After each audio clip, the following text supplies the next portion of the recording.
I now recognize the gentleman from North Carolina, Mr. Harris, for 5 minutes. Thank you, Mr. Chairman, and thanks to all of you on the panel for being a part of this hearing today.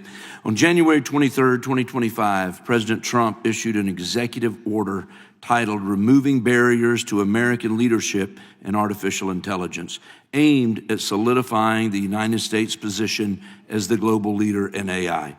I, for one, applaud the Trump administration's leadership on this issue. Mr. Chilson, would you just take a moment and explain how this executive order will indeed help solidify our position as the global leader in AI, as the EO states?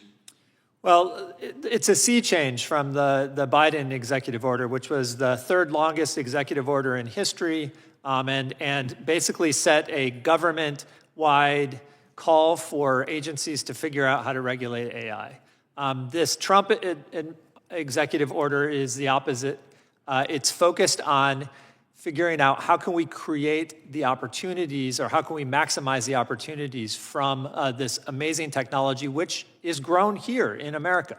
And so some of its mechanisms, it directs the Office of Science and Technology Planning to create an AI action plan. Those comments have gone into that agency, and I think they're going to come out with a comprehensive approach. But the main thing here is the total change in perspective. It's one from fear and risk that this technology is going to hurt people to recognizing that it has huge opportunities, not just for consumers, not just for everyday things that they use, but also, I think, in creating a lot of competition in the AI industry, but also across the economy as a whole.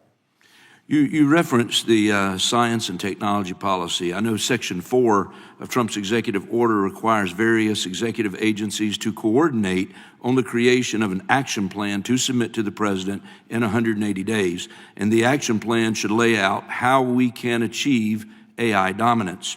So you and your colleague, Mr. Chilson, I understand that the Abundance Institute submitted recommendations to the Office of Science and Technology Policy on what should be included in that action plan. Could you take just a moment and summarize what your recommendations might be? Right. So at the very top, I think you've heard this concern repeatedly across this hearing. Is stemming the tide, the flowing tide of state AI regulations. What we have right now is a set of regulatory schemes that regulate from the very top, the most abstract level of AI, these general purpose models. It's a general purpose technology. It can be used in millions of different ways.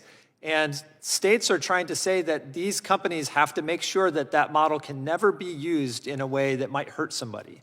And that's the type of regulation that is not only impossible to comply with, it will be impossible to enforce as well. And so I think that Congress needs to look at this, the White House needs to look at different ways to stem this tide, whether through the bully pulpit or proposing legislation to Congress that will help stem that flow. I think it's a big challenge, and Congress and the White House need to step up to that. Well, let me ask you this. Can Congress play a role in helping the United States achieve the goals that have been set forth in the executive order? Absolutely. I think it will be essential that Congress does so. Okay. And are there any legislative efforts that will bring us towards the vision set forth by the Trump administration? Well, I think there's a lot of different models we could take. One state action that has been very useful, Utah has an AI Act that creates a AI learning laboratory where people can come in, get regulatory mitigation when they don't understand fully what the risks are because their technology is new, and both the legislators and the company can learn together. So the most recent example of this was a technology that creates, it's an AI mental wellness app for teenagers, a really important problem. You can understand the sensitivity there. They worked with this regulatory sandbox to create not only just the app itself, but also there's been legislation that was proposed to Utah to the legislature that governed some of those types of apps. And so it's a cooperative thing. I think it's a kind of structure that might work very well at the federal level as well. Very good. Well, thank you so much. Mr. Chairman, I yield back. Gentleman yields back.